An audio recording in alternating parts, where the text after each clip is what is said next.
রাফিনিয়ার জোড়া গোলে রিয়ালের সঙ্গে ব্যবধান বাড়ালো বার্সেলোনা। দেখুন, এল ক্লাসিকো রিয়াল মাদ্রিদের কাছে হারে যেন তাতিয়ে দিয়েছিল চিরপ্রতিদ্বন্দ্বী বার্সেলোনাকে।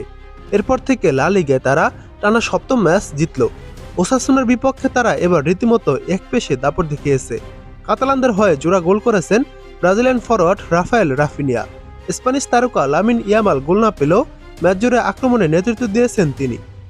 গড়ের মাঠ ক্যাম্প নুতে গতকাল শনিবার রাতে ওসাসুনাকে 2-0 গোলে হারিয়েছে লা লিগার ডিফেন্ডিং চ্যাম্পিয়নরা। এই জয় শীর্ষে থাকা বার্সেলোনা রিয়ালের চেয়ে ব্যবধান আরও বাড়িয়ে নিয়েছে। এক ম্যাচ বেশি খেলে হেনসি ফ্লিকের শিষ্যরা এগিয়ে আছে 7 পয়েন্ট ব্যবধানে। ওসাসুনার বিপক্ষে 70% পজিশনের পাশাপাশি 17টি শট নিয়ে 7টি শট লক্ষ্যে রাখতে পারে বার্সেলোনা। বিপরীতে সফরকারীদের 3টি শটের মাত্র 1টি শট লক্ষ্যে ছিল। স্বাগতিক কাতালানরা শুরু থেকেই চেপে ধরে ওসাসুনাকে, কিন্তু ধারার বিপরীতে খেলে 20তম মিনিটে সফরকারীরা ভালো একটি সুযোগ পেয়ে যায়। তবে আনতে বুদেমিরের শট ঠেকিয়ে দেন বার্সা গোলরক্ষক হুয়ান গার্সিয়া। খানিক বাদেই লিড পেয়ে যায় বার্সেলোনা। তবে মার্কাস রাশফোর্ডের ক্রসে হেডে বল জালে জড়ানোর পর ফেরান তোরেসের গোল বাতিল হয় অফসাইডের কারণে। ওই আক্রমণের শুরুতে রাফিনিয়া ও ইয়ামালের বল দেওয়া নেওয়ার সময় ব্রাজিল তারকা অফসাইডে অবস্থানে ছিলেন।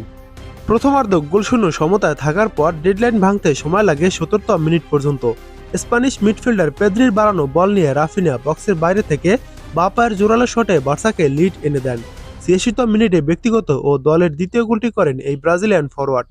জুলুস কুন্দের ক্রস ক্লিয়ার করতে গিয়ে ফাঁকা থাকা রাফিনিয়ার পায়ে তুলে দেন ওসাসুনা ডিফেন্ডার। এক স্পর্শে তিনি সেটি জালে জড়ান।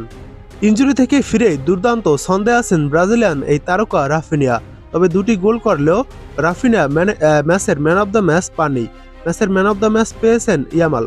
এই জয়ে 17 ম্যাচে 14 জয় ও 1 ড্রয়ে শীর্ষে থাকা বার্সেলোনার পয়েন্ট দাঁড়ালো 43-এ। রিয়াল এক ম্যাচ কম খেলে 36 পয়েন্ট নিয়ে 2 নম্বরে অবস্থান করছে।